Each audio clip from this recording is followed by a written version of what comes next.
अस्सलाम वालेकुम दोस्तों, उम्मीद करता हूँ आप सब खैरियत से होंगे। और आज जो है ये हमारा लेक्चर नंबर 9 है on Ethereum smart contract programming पर। बहुत important course for financial astrology, for web 3 development, for building decentralised applications. बहुत दफ़ा बात हो चुकी है, ठीक है।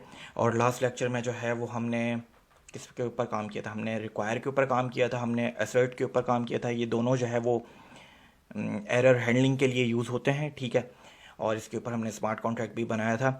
और हमने क्या किया था, बैंक का स्मार्ट कॉन्ट्रैक्ट भी बनाया था, ठीक है। तो आज भी एक बहुत मज़े का लेक्चर होना चाहिए। और आज जो है वो मैं सबसे पहले तो जो लेक्चर नंबर 8 है, मैं अब ये किया करूँगा कि जो जो भी लेक्चर है उसके ऊपर जो कमेंट्स आए हुए होंगे, ठीक है, उसको एक दफ़ा गो थ्रू कर लेंगे और फिर जो है वो नया लेक्चर शुरू कर किया करेंगे, ताकि जो भी लोगों के सवालात हैं वो जो है मैं उन्हें बता सकूं, ठीक है। खैर वहाँ पे तो मैं रिप्लाई कर देता हूँ, ठीक है, पोस्ट के ऊपर। लेकिन फिर भी मैं यहाँ पे जो है वो थोड़ा और डिटेल में बात करना चाहूँगा, क्योंकि कुछ ऐसे सवालात होते हैं जो जो है वो टाइप करके थोड़ा टाइम लगता है और समझाना भी थोड़ा डिफ़िकल्ट होता है। तो ठीक है, चलें जी। आज के लेक्चर के ऊपर ज़रा पहले हम खोल लेते हैं कि आज लेक्चर नंबर 9 है। हम करेंगे क्या, एक मिनट, बिल्कुल। तो लेक्चर नंबर 9 में आज का जो हमारा एजेंडा है, हम डाटा लोकेशंस के ऊपर बात करेंगे। डाटा लोकेशंस के मतलब कि कहाँ कहाँ डाटा हमारा स्टोर हो सकता है, ठीक है, इसके ऊपर बात करेंगे। और एक असाइनमेंट भी मैं आज आपको दूंगा, ठीक है। तो ये आपका काम होगा असाइनमेंट करना, और उसका जो है वो सॉल्यूशन आप जो है वो कमेंट्स में ही अपना जो है वो सॉल्यूशन का स्क्रीनशॉट जो है वो पेस्ट करेंगे, ठीक है। लेकिन जिस तरीके से मैंने बताया कि ज़रा लेक्चर नंबर 8 में जो है ना हम बात कर लेते हैं कि जो लेक्चर नंबर 8 था उसमें कुछ लोगों के सवालात जो हैं उसके ऊपर बात करते हैं। तो ये लेक्चर नंबर 8 है, आपको स्क्रीन आई थिंक नज़र आ रही होगी, ठीक है। तो सबसे पहला तो है कि थैंक यू टीम डैनअप, I am learning Solidity with greater interest, thank you तला। सो या बाकी लेक्चर्स गाइड सेक्शन में अवेलेबल हैं, फाइनेंशियल एस्ट्रोलॉजी के गाइड में, ठीक है। लिंक्डइन में देखता हूँ अभी आपकी। और अगला कोई अगर कोई सवाल है, सर आप front end and back and सिखाएंगे? बिल्कुल। देखिए, फ्रंट एंड और बैक एंड दोनों के ऊपर हम काम करेंगे। अभी जो है वो हमारा बैक एंड के ऊपर काम हो रहा है कि सॉलिडिटी ब्लॉकचेन कैसे लिखी लिखी जाती है, ठीक है। तो उसके लिए आपको ईवीएम ब्लॉकचेन आनी चाहिए, और ईवीएम ब्लॉकचेन के लिए स्मार्ट कॉन्ट्रैक्ट, ठीक है, क्योंकि सारी ईवीएम ब्लॉकचेन जो है वो स्मार्ट कॉन्ट्रैक्ट सपोर्ट करती हैं। और स्मार्ट कॉन्ट्रैक्ट लिखने के लिए आपको सॉलिडिटी आनी चाहिए। तो बहरहाल देखें, बैक एंड करने के बाद हम फ्रंट एंड के ऊपर क्या होगा, लेट सपोज अगर आप कोई एक एप्लीकेशन बनाते हैं, मान लेते हैं कि स्टेकिंग की आपने एक एप्लीकेशन जो है वो बनाई है, जिस तरीके से 10 की जो है वो एक स्टेकिंग की एप्लीकेशन है। यूज़र आता है, यूज़र वहाँ पे जाके डिपॉजिट करता है अपना कुछ भी 10,000, 5,500, और उसको according to the APY reward मिलता है आफ्टर 24 आवर्स, ठीक है। तो अगर ये फ्रंट एंड भी है उस एप्लीकेशन का, ठीक है।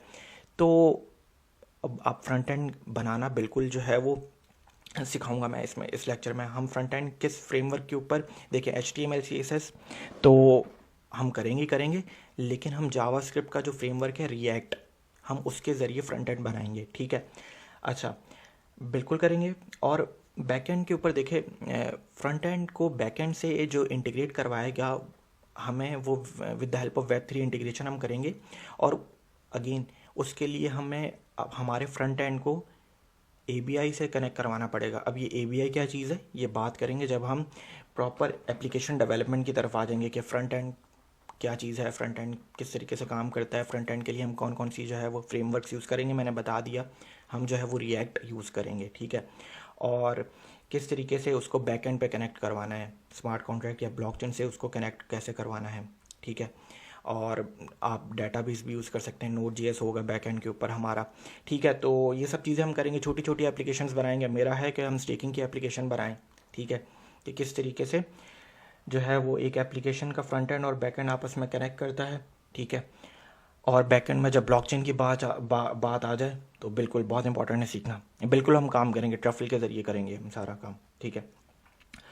तो अच्छा जी, टाइम लगेगा आपको, मैंने बताया कि ये 5 से 6 महीने का कोर्स है, ठीक है। और ऑन कंसिस्टेंट बेसिस जो है ना, आप जो भी लेक्चर देखते हैं आपके पास 1 वीक का टाइम होता है, आप उसे और भी गूगल क्या करें, मैंने जिस तरीके से बुक बताई है वो भी पढ़ा करें। ठीक है।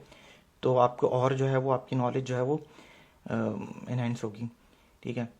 और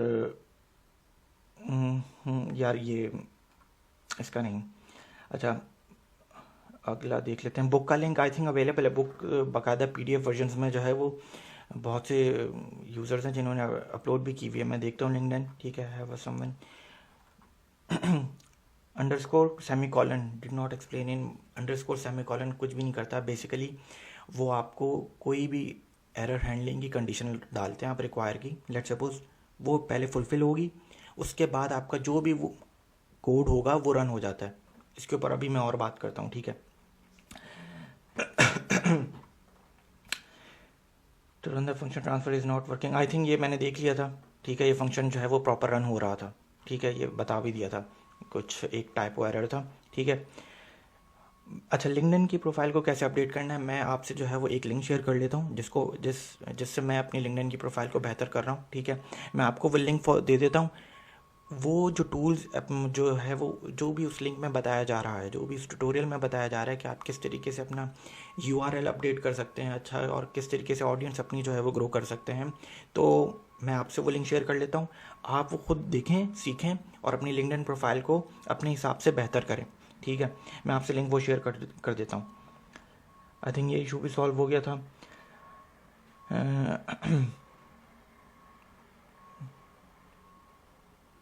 आई थिंक ये एरर कौन सा है, आई थिंक आपने जो है वो स्ट्रिंग में जो है वो आज हम इसी के ऊपर बात करेंगे, डाटा लोकेशंस के ऊपर बात करेंगे कि स्ट्रिंग के अंदर आपने ये जो मेमोरी का जो कीवर्ड लिखा है ना, ठीक है, इस मेमोरी के बाद स्पेस दें। स्पेस देंगे तो पता चलेगा कि ये जो वेरिएबल है अंडरस्कोर फर्स्ट नेम, ये मेमोरी में जाके स्टोर हो रहा है। अभी मेमोरी और फर्स्ट नेम एकदम से जो है वो मर्ज हो गए, तो सॉलिडिटी के कंपाइलर को पता नहीं चल रहा कि ये स्ट्रिंग का जो है ये वेरिएबल क्या है और कहाँ पे ये स्ट्रिंग स्टोर हो रहा है। आज हमने इसी के ऊपर बात करनी है, बट फर्स्ट ऑफ ऑल ये जो है ना यहाँ पे स्पेस है, ठीक है। आई थिंक ये सॉल्व भी हो गया था के बाद, बिल्कुल आई थिंक ये हो गया था। तो which front end framework will be using, we will be using react.js, ठीक है। बुक का लिंक आई थिंक जो है ना अवेलेबल है ग्रुप में, पूरी बुक अवेलेबल है, ठीक है। ओके, देखें, डबल जो इक्विवेलेंट होता है ना, equal to, double equal to का मतलब होता है आप जब भी दो वैल्यूज़ को कंपेयर कर रहे होते हैं, ठीक है। और सिंगल इक्वल का मतलब होता है कि आप एक वैल्यू को असाइन कर रहे हैं, ठीक है। अभी कर लेते हैं इसके ऊपर भी बात। Other practical examples I think can I right assert. देखें, असर्ट जो है ना, असर्ट करता क्या है, फर्स्ट ऑफ ऑल असर्ट जो है वो इनपुट के ऊपर डिपेंड नहीं करता। तो आपको assert at the top of the function क्यों बताना है, मेरा सवाल आपसे यही है मोहम्मद यूसुफ, कि अगर आप असर्ट को फंक्शन के ऊपर ही सबसे टॉप पर बता रहे हैं, तो जब मैंने बताया कि असर्ट जो है वो इनपुट की कंडीशंस पर डिपेंड ही नहीं करता है। अब इनपुट की कंडीशंस कौन सी हो सकती हैं, आप अगर कोई यूज़र लेट सपोज स्टेकिंग का ही एक कॉन्ट्रैक्ट बनाया, अगर कोई यूज़र आ रहा है डिपॉजिट करने, लेट सपोज कोई वैल्यू डिपॉजिट कर रहा है सम अमाउंट ऑफ 10 टोकन्स, ठीक है। तो मैं वो वैल्यू देखने के लिए कि क्या आया, उसके पास ये वैल्यू है भी कि नहीं, ये बैलेंस है भी कि नहीं, तो मैं रिक्वायर दे सकता हूँ, रिक्वायर लगा सकता हूँ। तो असर्ट मुझे, असर्ट किसी इनपुट आर्ग्यूमेंट्स के ऊपर डिपेंड ही नहीं कर रहा, तो मैं उसे फंक्शन के ऊपर रखकर क्या करूँ। तो बेस्ट प्रैक्टिस यही है कि फंक्शन को फंक्शन के बॉटम में उसे यूज़ करूँ फॉर चेकिंग इंटरनल एरर्स, ठीक है। क्योंकि असर्ट को ऊपर रखने का फ़ायदा क्या है जब वो इनपुट कंडीशंस को चेक ही नहीं कर रहा है, ठीक है। तो बात हो गई है, मैं जो है वो ये एक प्रैक्टिस कर लेते हैं कि हर लेक्चर के जो है ना शुरू में ज़रा जो भी कमेंट्स और जो भी सवालात आए हुए होंगे उनके ऊपर बात कर लिया करेंगे शुरू में 5 से 10 मिनट, और फिर जो है वो नया लेक्चर शुरू किया करेंगे। तो ये हो गया है। अब जो है वो हम अपने जो हमारा जो एजेंडा है आज का लेक्चर नंबर 9 में हम डाटा लोकेशंस के ऊपर बात करेंगे। हम जो है वो किस तरीके से डाटा स्टोर हो सकता है स्मार्ट कॉन्ट्रैक्ट में या ब्लॉकचेन में, उसके ऊपर बात करेंगे। तो इसके लिए काम कर लेते हैं कि हम जो है ना रिमिक्स पे चले जाते हैं और वहीं पर ही मैं आपको ही समझाऊंगा। तो रिमिक्स में जाते हैं, रिमिक्स में जाने के बाद I think lecture 9 .sol file का नाम रख देते हैं, ठीक है। डाटा लोकेशंस, डाटा लोकेशंस को दूसरे अल्फाजों में कहूँ कि डाटा स्टोरेज, मतलब कि हम जो डाटा स्टोर करवाएंगे वो सॉलिडिटी में कहाँ कहाँ स्टोर हो सकता है, ठीक है। तो हमने इससे पहले भी जितने भी स्मार्ट कॉन्ट्रैक्ट बनाए हैं अभी तक, ठीक है, जितना भी काम किया है, हमने उधर एक ना एक कीवर्ड ज़रूर देखा होगा, मेमोरी का कीवर्ड या स्टोरेज का कीवर्ड। मेमोरी का तो बहुत बार देखा है, ठीक है, क्योंकि स्ट्रिंग डिफाइन करते वक्त तो आप कर रहे थे, डाटा को स्टोर करवा रहे थे, लेकिन आपको इतनी इन डेप्थ डिटेल्स नहीं थी। तो आज हमारा फोकस ही यही है कि डाटा का जो लोकेशन है या डाटा जो स्टोरेज है वो किस तरीके से काम करती है सॉलिडिटी में, ठीक है। तो data location means where our data will be stored, ठीक है। और सॉलिडिटी में there are 3 different places where we can store our data, ठीक है। तो हमारे पास 3 ऐसी जगह हैं सॉलिडिटी में जहाँ पर हम अपना डाटा जो है वो स्टोर कर सकते हैं। तो सबसे पहले जो है वो कॉन्ट्रैक्ट में लिखना थोड़ा सा स्टार्ट करता हूँ और वहीं पर ही समझाऊँगा।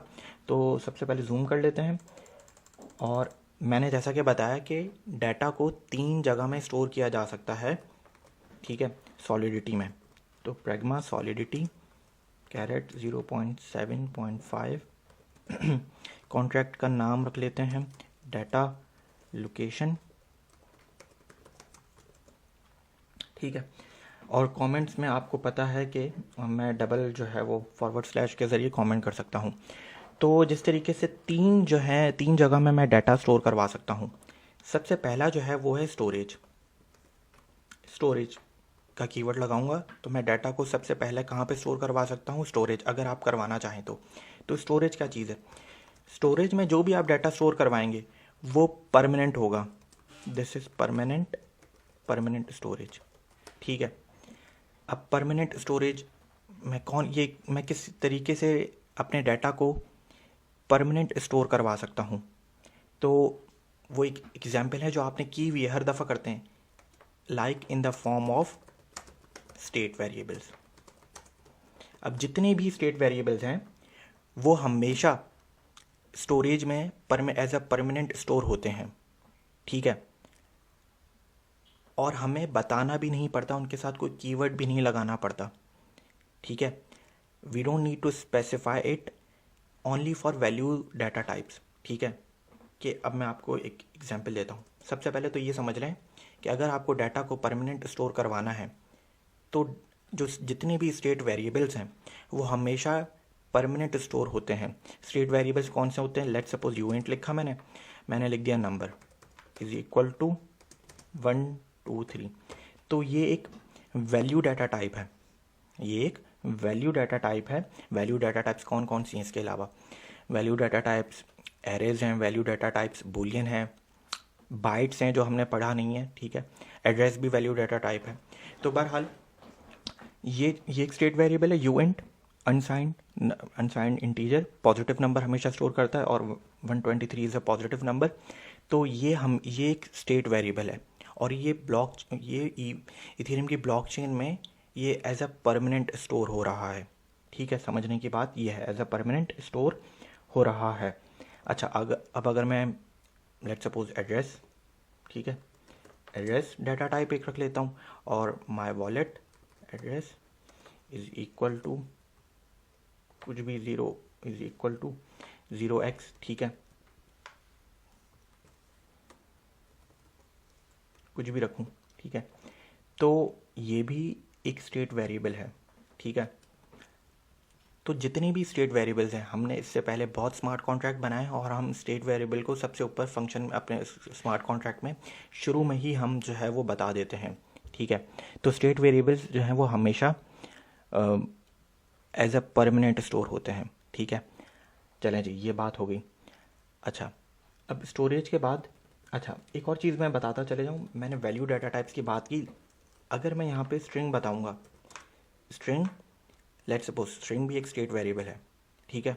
तो स्ट्रिंग पे अगर मैं नाम रख देता हूँ, अपने स्ट्रिंग का नाम रख देता हूँ, लेट्स सपोज माय नेम, ठीक है, इज इक्वल टू XYZ, ठीक है। तो ये भी एक जो है वो ये भी एक स्टेट वेरिएबल है, ठीक है। और मुझे कंपाइल होने दें, मैं आपको एक चीज़ बताता हूँ, ठीक है। ये भी एक स्टेट वेरिएबल है, तो ये हमेशा परमानेंट स्टोरेज में जो है वो हमारा डाटा ये वेरिएबल स्टोर हुआ है, स्टोरेज वेरिएबल, ठीक है, या स्टेट वेरिएबल कह दूँ इसे मैं, ठीक है। तो हो गया। अब अगली बात करते हैं। अगली बात यह है कि अब मैं और कहाँ कहाँ डेटा को स्टोर करवा सकता हूँ। मैंने बताया कि 3 तरीके से मैं डाटा को स्टोर करवा सकता हूँ। पहली बात हो गई है हमारी स्टोरेज की। स्टोरेज का कीवर्ड अभी हम देखेंगे भी, कीवर्ड लगाएंगे भी। अभी तो मैं सिर्फ आपको हल्का हल्का कॉन्सेप्ट दे रहा हूँ, ठीक है। अच्छा, दूसरी चीज़ है कहाँ पे हम डाटा को स्टोर करवा सकते हैं, वो है मेमोरी, ठीक है। तो मेमोरी में जो भी डाटा होगा वो टेम्पररी डाटा होगा, ठीक है। और ये ज़्यादातर कहाँ पे यूज़ होता है, फंक्शन के आर्ग्यूमेंट्स में, ठीक है, और फंक्शन के वेरिएबल्स में। आप फंक्शन का आर्ग्यूमेंट क्या होता है, फंक्शन का वेरिएबल्स क्या होता है, हमने फंक्शन भी बनाया हुआ है, हमने फंक्शन के आर्ग्यूमेंट्स भी बताए हुए हैं, ठीक है। और चलें एक काम करते हैं, तो पहले लिख लेते हैं कि this is for temporary storage, ठीक है, and it is used in function arguments, ठीक है, और फंक्शन वेरिएबल्स, फंक्शन के जो फंक्शन के इनसाइड वेरिएबल्स जो आप बताएंगे, ठीक है। अच्छा एक फंक्शन बना लेते हैं, ठीक है, छोटा सा function gate string, let suppose नाम रख देते हैं गेट स्ट्रिंग। और अब मैं बताता हूँ कि फंक्शन के आर्ग्यूमेंट्स मैं किस तरीके से मेमोरी का कीवर्ड हम यूज़ कर रहे थे, लेकिन अब हमने इतनी डेप्थ में उसको पढ़ा नहीं था। तो कीवर्ड लगाते हैं स्ट्रिंग, ठीक है, क्योंकि फंक्शन के आर्गुमेंट में मैं एक वेरिएबल बता रहा हूँ और उसको बता रहा हूँ मेमोरी, ठीक है, और नाम रख देता हूँ टेक्स्ट, ठीक है। पब्लिक कर देते हैं फंक्शन को, प्योर भी कर देते हैं, ये पब्लिक प्योर हम पढ़ चुके हैं, ठीक है, स्ट्रिंग, और ये रिटर्न भी करेगा स्ट्रिंग, एक ये जो फंक्शन है ये रिटर्न करेगा एक स्ट्रिंग, और मेमोरी कीवर्ड यहाँ पे भी लगाऊंगा। अब मेमोरी कीवर्ड को ही तो हमने समझना है, ठीक है, और रिटर्न करवा देते हैं टेक्स्ट, ठीक है। अच्छा जी ये हो ये रहा है कि मैंने आपको बताया कि मेमोरी का जो कीवर्ड है, मेमोरी में अगर आप कोई वेरिएबल स्टोर करवाना चाहते हैं, ठीक है, तो वो टेम्परेरी स्टोर होता है। और मेमोरी का कीवर्ड आपने अक्सर फंक्शन के आर्ग्यूमेंट्स में, ये एक फंक्शन है, फंक्शन का नाम ये है, और फंक्शन का आर्ग्यूमेंट सिर्फ इस वक्त एक ही है, तो फंक्शन के आर्ग्यूमेंट्स में यूज़ होता है। और फंक्शन के अगर मैं फंक्शन में कोई वेरिएबल स्टोर करवा रहा हूँ कोई वेरिएबल जो है वो डिक्लेयर कर रहा हूँ, let suppose uint second number is equal to 5, तो ये जो एक वेरिएबल है ये लोकल वेरिएबल भी कह सकता हूँ मैं इसे या इसे जो है वो मैं ये मेमोरी में स्टोर हो रहा है ये वेरिएबल। अब सुने, होता ये है कि जो भी फंक्शन में जब तक ये मेमोरी में ये एक वेरिएबल स्टोर हो रहा है और ये एक वेरिएबल स्टोर हो रहा है, तो जब फंक्शन एग्जीक्यूट हो जाता है तो ये दोनों वेरिएबल की वैल्यू नल हो जाती है, या भूल जाएं इसे कहें कि, क्योंकि वो दोबारा रेडी हो जाता है जब दोबारा फंक्शन कोई एग्जीक्यूट करेगा। एक एग्जांपल देता हूँ, लेट सपोज अगेन डिपॉजिट का, स्टेकिंग की एप्लीकेशन है, ठीक है, स्टेकिंग की हमारी एप्लीकेशन है। लेट सपोज मान लेते हैं कि आपने स्टेकिंग का एक कॉन्ट्रैक्ट बनाया है, ठीक है, और स्टेकिंग के कॉन्ट्रैक्ट में हो क्या रहा है कि सबसे पहले यूज़र आएगा, अपना वॉलेट तो कनेक्ट कर लिया, उसके बाद अगर उसको स्टेकिंग करनी है तो वो डिपॉजिट कराएगा कुछ ना कुछ टोकन्स, उसकी मर्ज़ी है, वो 10 करवाए, 100 करवाए, 500 करवाए, 1000 करवाए, ठीक है। आपने एक स्मार्ट कॉन्ट्रैक्ट बनाया जिसमें एक डिपॉजिट का फंक्शन है कि जब भी यूज़र आएगा कनेक्ट करने के बाद वो डिपॉजिट को कुछ ना कुछ करेगा, तभी उसे according to the APY reward मिलेगा। तो अब डिपॉजिट का लेट सपोज आप फंक्शन बना रहे हैं, एक स्मार्ट कॉन्ट्रैक्ट में आपने डिपॉजिट का एक फंक्शन बना रहे हैं, और उस डिपॉजिट के फंक्शन में आपने एक आर्ग्यूमेंट दिया है, ठीक है। अब वो आर्ग्यूमेंट लाजमी तौर पर मेमोरी का ही आर्ग्यूमेंट होगा, क्योंकि लेट सपोज जब वो फंक्शन एग्जीक्यूट हो गया, मैं एक यूज़र आया हूँ, मैंने डिपॉजिट का फंक्शन रन किया है, और मैंने उस डिपॉजिट के फंक्शन को रन करते वक्त मैं बताऊंगा ना कि मैं कितना करवा रहा हूँ, 10 टोकन्स करवा रहा हूँ, 1000 टोकन्स करवा रहा हूँ, 5000 करवा रहा हूँ। तो जब डिपॉजिट का फंक्शन रन होने लगा तो मैंने अपनी एक वैल्यू बताई कि मैं एज अ इनपुट आर्गूमेंट या उसे फंक्शन आर्गूमेंट में कहूँगा, मैं लिखूँगा यहाँ पे लेट सपोज यू इंट, ठीक है, यू इंट लिखूँगा और मैं लिखूँगा डिपॉजिट वैल्यू। आप फंक्शन जो बना रहा है, जो स्मार्ट कॉन्ट्रैक्ट जो बना रहा है, मैंने एक लेट सपोज ये डिपॉजिट का ही फंक्शन है, ठीक है, तो डिपॉजिट, ठीक है, तो सॉरी ये सेमीकोलन नहीं आएगा, तो ये देखें ये एक आर्गुमेंट है यू एंड डिपॉजिट का, फंक्शन का भी बॉडी को छोड़ दें। तो जब डिपॉजिट का फंक्शन लेट सपोज मैं एक यूज़र हूँ, जब मैंने रन किया तो मैंने यहाँ पे कुछ ना कुछ डिफरेंट अमाउंट लिखी होगी। मैं अगर 10 टोकन्स करवाना चाह रहा हूँ तो मेरी मर्ज़ी है, दूसरा यूज़र अगर 500 करवाना चाह रहा है तो वो उसकी मर्ज़ी है। तो ये हमेशा ये स्ट्रिंग के साथ मेमोरी क्यों लगाना पड़ता है, यूएंट के साथ नहीं लगाना पड़ता, ये अभी मैंने बताया है और दोबारा भी बताता हूँ।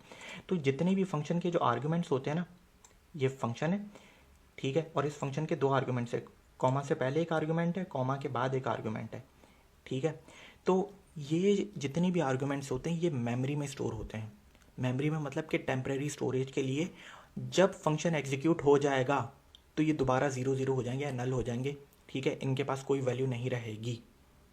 क्योंकि देखें दोबारा फंक्शन जब एग्जीक्यूट हो गया तो जब दोबारा कोई यूज़र फंक्शन एग्जीक्यूट करना चाहेगा तो इस वक्त डिपॉजिट की वैल्यू होनी चाहिए 0, और जब यूज़र पुट करेगा कोई ना कोई इन्फॉर्मेशन, 100 करे 10 अपने 1000 करे 10 टोकन्स, तो ये दोबारा उस वैल्यू को पकड़ेगा, फंक्शन की बॉडी में जाएगा, उस वैल्यू को फंक्शन की बॉडी में यूज़ करेगा, फंक्शन एग्जीक्यूट हो जाएगा। जब फंक्शन एग्जीक्यूट हो गया, ठीक है, हमें ग्रीन टिक यहाँ पे कंसोल पे नज़र आ गया, तो ये दोबारा वैल्यूज़ जो हैं ये 0 हो जाएंगी। तो अगर ये मेमोरी में नहीं होते, लेट सपोज सॉलिडिटी में एक कॉन्सेप्ट है, अगर ये मेमोरी में नहीं होते, ये परमानेंट स्टोरेज में जा रहे होते फंक्शन के आर्ग्यूमेंट्स, तो मैं ऐसा कोई फंक्शन ही नहीं बना सकता जो जिसको मैं बार बार एग्जीक्यूट कर सकूं फॉर डिफरेंट यूज़र्स, ठीक है। तो बात समझ में आ रही है। तो ये चीज़ है कि मेमोरी के कीवर्ड को, मेमोरी का मतलब है कि ये टेम्परेरी स्टोरेज के लिए यूज़ होता है और ये सिर्फ फंक्शन आर्ग्यूमेंट्स में और फंक्शन में आप जितने भी वेरिएबल्स बताएं उसमें यूज़ होता है। लेट सपोज अगर मैं एक और स्ट्रिंग यहाँ पर बताना चाहूँ तो स्ट्रिंग के साथ मेमोरी का कीवर्ड मुझे लगाना पड़ेगा। मैं बना देता हूँ test is equal to this, ठीक है। तो ये भी जो वेरिएबल है टेस्ट का, ये टेस्ट एक स्ट्रिंग का वेरिएबल है, स्ट्रिंग डाटा टाइप का, और ये जो है ये मेमोरी में स्टोर है, ठीक है। अच्छा, अब एक और चीज़ बताता चले जाऊँ, दोबारा मैंने ऊपर भी थोड़ी सा बताई है, अगर समझ में नहीं आई तो दोबारा बता रहा हूँ कि देखें स्ट्रिंग के साथ मुझे क्यों लगाना पड़ता है मेमोरी का कीवर्ड और यूएंट के साथ नहीं लगाना पड़ता। ये सिर्फ ये बात समझ लें कि जितनी भी वैल्यू डाटा टाइप्स हैं ना, वैल्यू डाटा टाइप्स हैं, ठीक है, उनके साथ मुझे नहीं बताना पड़ता कि ये मेमोरी में स्टोर हो रही हैं या स्टोरेज में जा रही हैं। तो वैल्यू डाटा टाइप्स कौन कौन सी हैं मैंने आपको बताया, यूएंट, इंट, दोनों वैल्यू डाटा टाइप्स हैं। एड्रेस वैल्यू डाटा टाइप है, एरे डाटा टाइप है, बाइट्स एक डाटा टाइप है, ठीक है, जो हमने पढ़ी नहीं है। बूलियन खुद से एक वैल्यू डाटा टाइप है, तो हमें नहीं बताना। हाँ, स्ट्रिंग के केस में हमें बताना पड़ता है कि स्ट्रिंग मेमोरी में जा रहा है या टेक्स्ट में जा रहा है। अब अगर मैं नहीं बताऊँगा ना तो मुझे एक एरर आएगा, देख रहे हैं एरर आ रहा है, तो मुझे बता रहा है कि type error data location must be memory और call data for parameter in function. अच्छा देखें, अब जब मैंने एरर किया तो मेमोरी के बाद वो क्या बोल रहा है, या तो मेमोरी होगी इसकी डाटा स्ट्रिंग की, या तो ये कॉल डाटा होगा। समझ में आ रहे हैं कि अगर मैंने कीवर्ड नहीं लगाया स्ट्रिंग के साथ तो मुझे एक एरर आ रहा है, और एरर में बोल रहा है कि या तो इस स्ट्रिंग की जो डाटा टाइप जो स्टोरेज है या तो वो मेमोरी होगी या वो कॉल डाटा होगी। कॉल डाटा क्या चीज़ है, कॉल डाटा तीसरी जगह है जहाँ पे हम डाटा को स्टोर करवा सकते हैं। तो पहली क्या थी, स्टोरेज, जहाँ पे परमानेंट जो है वो हम डाटा को स्टोर करवाते हैं, like in the form of state variables, ठीक है। अच्छा, दूसरी थी मेमोरी, जहाँ पे टेम्परेरी होता है स्टोरेज, टेम्परेरी होता है डाटा स्टोर, ठीक है, और ये फंक्शन के आर्ग्यूमेंट्स में और फंक्शन के वेरिएबल्स में, जिस तरीके से ये एक फंक्शन का वेरिएबल है, ये एक फंक्शन का वेरिएबल है, ये दोनों मेमोरी में स्टोर हो रहे हैं, ठीक है। जब फंक्शन एग्जीक्यूट हो जाएगा तो खैर ये तो फंक्शन एग्जीक्यूट होने के बाद भी यही वैल्यू रहेगी इसकी, ठीक है। मैं आर्ग्यूमेंट्स की बात कर रहा हूँ कि जब फंक्शन एग्जीक्यूट हो जाएगा तो ये वैल्यूज़ नल हो जाएंगी, ठीक है। अच्छा, स्टोरेज हो गया, मेमोरी हो गया, और जो तीसरी डाटा टाइप है उसे कहते हैं कॉल डाटा, ठीक है। कॉल डाटा में भी हम जो है वो डाटा को स्टोर करवा सकते हैं। अच्छा, कॉल डाटा इतना यूज़ नहीं होता है, लेकिन यूज़ होता है when you are doing advance Solidity, ठीक है। आई थिंक अभी तो हम इतना यूज़ नहीं करेंगे इसको, लेकिन बहरहाल इसको समझना लाजमी है। अच्छा, कॉल डाटा क्या चीज़ है, कॉल डाटा भी बिल्कुल मेमोरी की तरह ही है, लेकिन समझें, मेमोरी में जो है ना, हम डाटा को रीड भी कर सकते हैं, डाटा को राइट भी कर सकते हैं। अगर कोई वेरिएबल अगर वो मेमोरी में स्टोर हो रहा है तो हम उसको रीड भी कर सकते हैं, उसको राइट भी कर सकते हैं।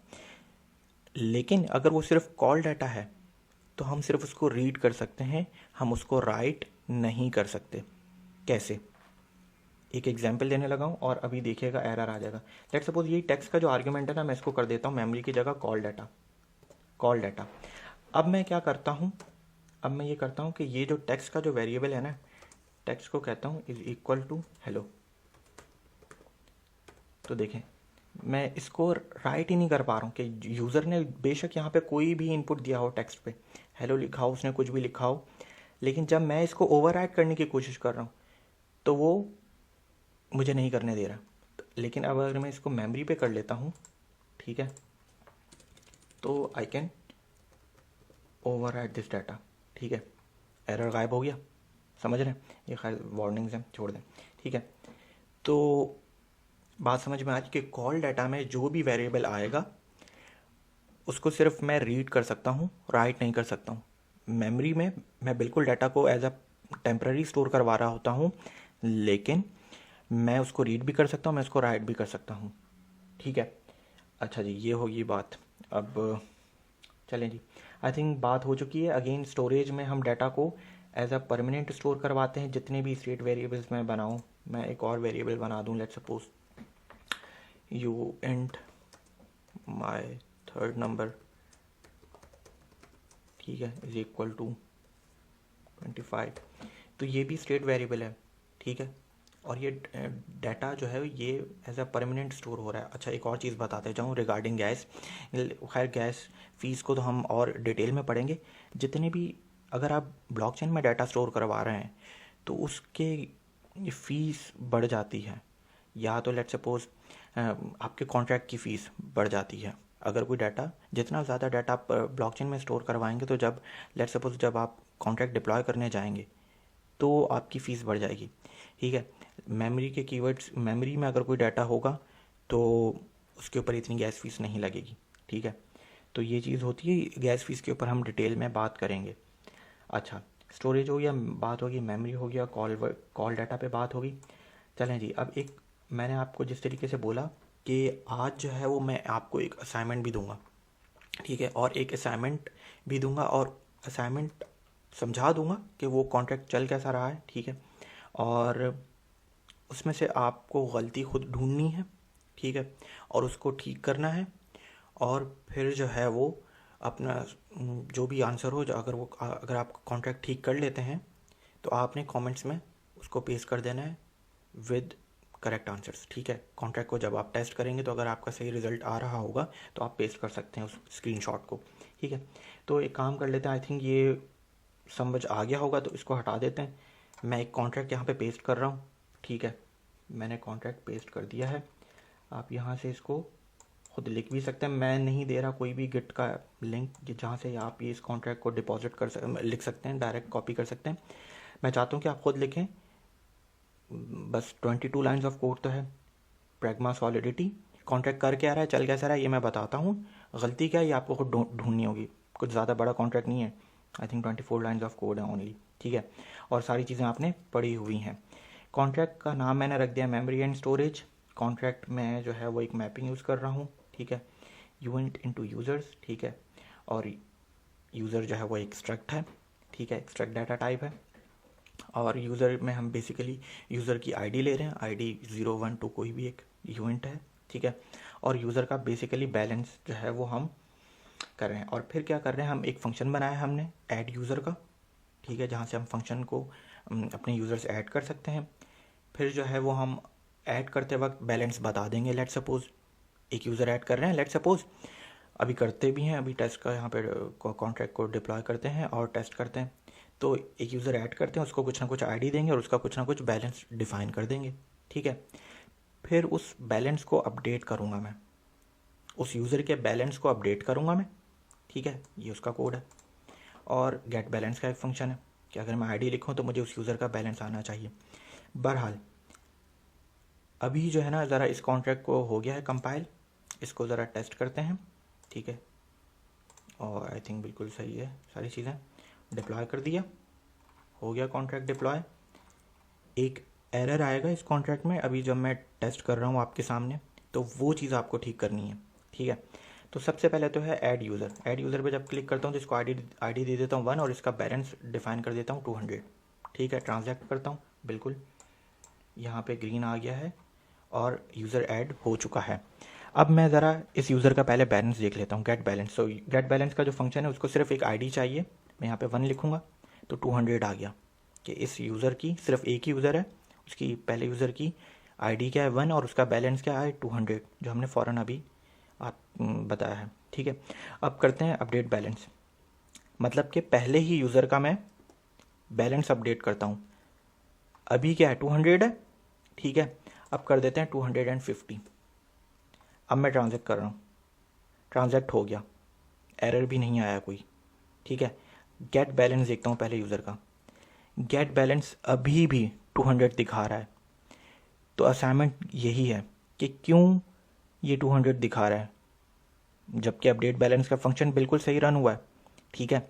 कि 250 मैंने जब बैलेंस कर दिया अपने इस यूज़र का, तो इसने मुझे क्यों 200 दिखाया। दोबारा कर लेते हैं, अब 250 है तो लेट्स सपोज 300 इसका कर देते हैं।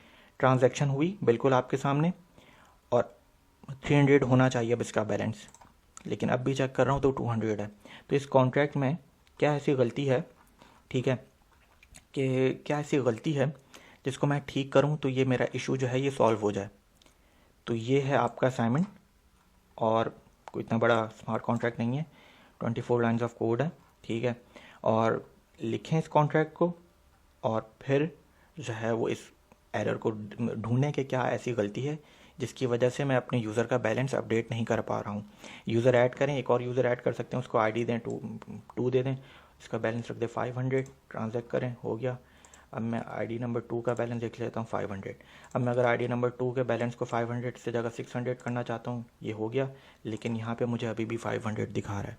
तो ये एरर ढूंढना है और इतना कोई मुश्किल भी नहीं है, कर सकते हैं, ठीक है। तो ये चीज़ है। अच्छा, आज के इस लेक्चर को यहीं पर ख़त्म करते हैं। जो भी अपना आप जो जब भी ये असाइनमेंट करें तो अपना स्क्रीनशॉट पेस्ट करें, मैं जो है वो देखूँगा और फिर जो है वो हम नेक्स्ट लेक्चर में जो है वो मुलाकात होगी। ख्याल रखें अपना, अल्लाह हाफ़िज़।